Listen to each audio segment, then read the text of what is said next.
আজকে চলে আসলাম নাকুগাঁও স্থলবন্দর। ওই যে সামনে ভারত 120 গজ বিজিবি চেকপোস্ট নাকুগাঁও। মোবাইল বা ক্যামেরা দ্বারা কোনো প্রকারের ছবি বা ভিডিও করা নিষেধ। তারপরও ভিডিও করতেছি শুধুমাত্র আপনাদেরকে দেখানোর জন্য। এখানে সম্পূর্ণ ভিডিও করা নিষেধ।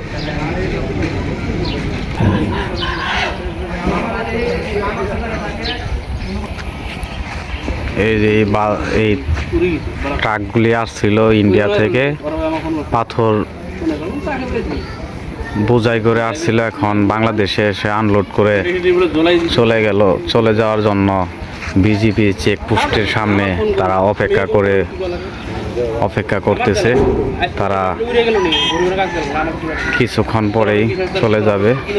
মানে এখানে হচ্ছে বাংলাদেশের চেকপোস্টের জন্য কাগজপাতি চেক করতেছে। আবার ওই যে ভিতরে যে চলে গেছে কিছু গাড়ি, ওইখানে আপনার হচ্ছে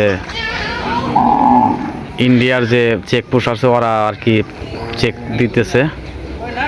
কারণ আমাদের এই সীমানার ওই সাইডে যাওয়া নিষেধ, এর জন্য আমরা কোনোভাবে আপনাদের গিয়ে দেখাতে পারতেছি না।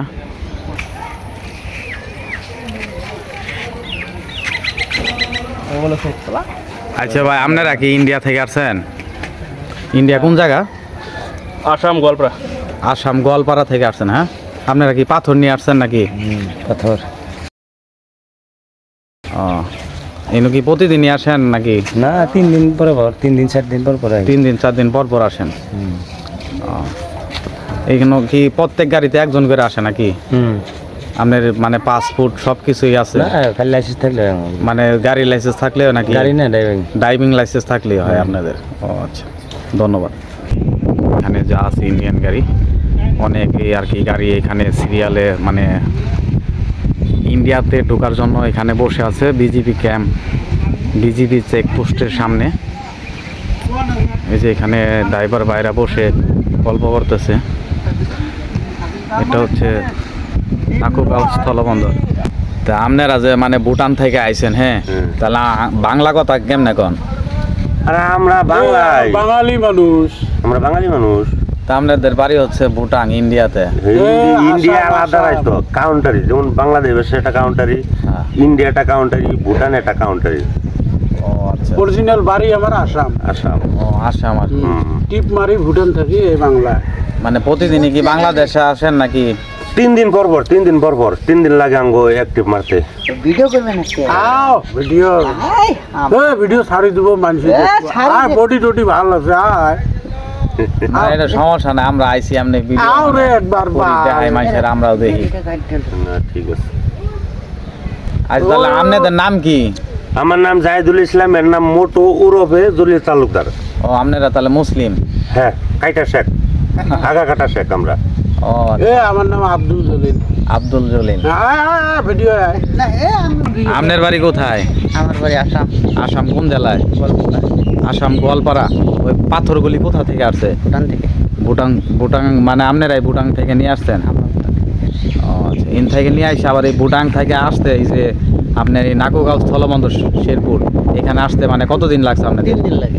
মানে পাক্কা 3 দিন আপনারা গাড়ি চালাই এখানে আসছেন নাকি?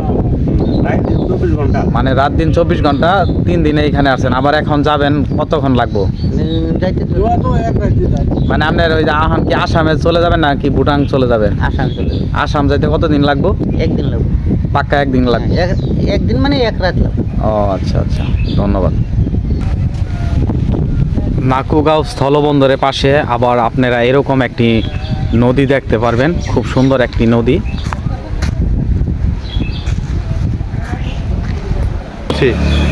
আর এখানে কিন্তু এই যে দেখতেছেন বসার জন্য খুবই সুন্দর জায়গা করে দিছে। এখানকার যে নাকুগাঁও স্থলবন্দরে অনেক পর্যটক প্রতিদিন আসে, অনেক মানুষ এখানে এখানে বসে থেকে এই যে নদীর যে একটা হাওয়া এটা উপভোগ করে বা এখানের সৌন্দর্য উপভোগ করে। পিছনে আমার অনেক ইন্ডিয়ান গাড়ি, আর সামনে হচ্ছে খুব সুন্দর একটা নদী আপনারা দেখতে পাচ্ছেন।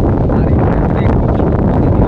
এখানে মানে এই পরিবেশে তারা বসে থাকে, আনন্দ ফুর্তি করে। আর এখানে আমি আমার ভিডিও শেষ করতেছি। আমি আবু তাহের রনি। আমার এই ইউটিউব চ্যানেলটি আপনারা অবশ্যই সাবস্ক্রাইব করবেন। সবাইকে অসংখ্য ধন্যবাদ। আসসালাম।